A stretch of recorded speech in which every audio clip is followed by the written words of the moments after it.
रात्रीचे 9:15 वाजले होते आणि आम्ही जवळच असणाऱ्या माळेवाडी गावात जायचं ठरवलं. माळेवाडी गावामध्ये एक तलाव आहे. त्या तलावावर रात्री पाणी पिण्यासाठी सगळे जनावरे येतात असं बऱ्याच लोकांकडून ऐकलं होतं. त्यामुळे आम्ही जायचं ठरवलं. वाटेत जात असताना फोकस मारत मारत कोणता पक्षी कोणता प्राणी दिसतो का हे पाहत होतो. त्यातच आम्हाला नाईटजार नावाचा एक पक्षी दिसला.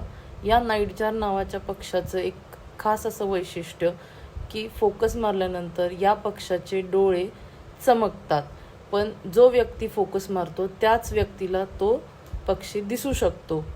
हे त्या पक्षाचं वैशिष्ट्य. तो पक्षी दिसल्यानंतर आम्ही पुढे पुढे जात होतो. पुढे जात असताना आणखी कुठला प्राणी दिसतो का, पक्षी दिसतो का, किंवा साप किंवा इतर कोणते जनावरं दिसतात का आम्ही बघत होतो. आम्हाला भरपूर असे नाईटजार्स दिसले. नाईटजार पक्षी हे लाईट पाहून ते लाईटच्या दिशेने प्रवास करतात, म्हणजे ते त्या लाईटला फॉलो करतात.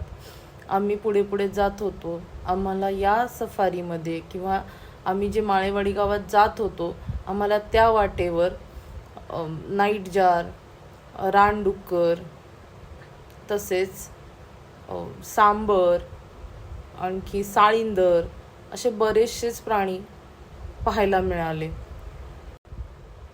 आम्ही पुढे पुढे जात होतो तितक्यातच आम्हाला नाईटजार पक्षी जमिनीवर बसलेले दिसले.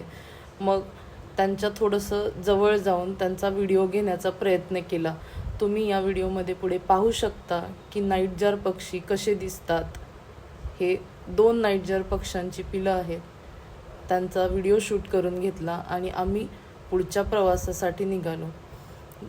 पुढे पुढे जात होतो. अनेक प्राणी दिसत होते, पण या जंगलात भरपूर असे प्राणी आहेत की जे क्वचित दिसतात. मी पुढे या व्हिडिओमध्ये तुम्हाला त्या प्राण्यांचे फोटोज टाकले आहेत जे या जंगलामध्ये पाहायला मिळतात. या जंगलामध्ये अजगर, गवीरेडे, तसेच साळींदर, सांबर, चित्ता, बिबटे, तसेच पट्टेरी वाघ, रानडुकरं हे प्राणी बहुधा कित्येक लोकांना पाहायला भेटतात. इथे नाईट सफारी असं काही नाही आहे. रात्रीची आपण सफारी करू शकत नाही. आम्ही शेजारच्या गावी गेलो होतो तेव्हा हे सगळे प्राणी पक्षी आम्हाला पाहायला मिळाले. आता तुम्ही या व्हिडिओमध्ये पाहू शकता की या जंगलामध्ये विविध कोणकोणते प्राणी आढळतात.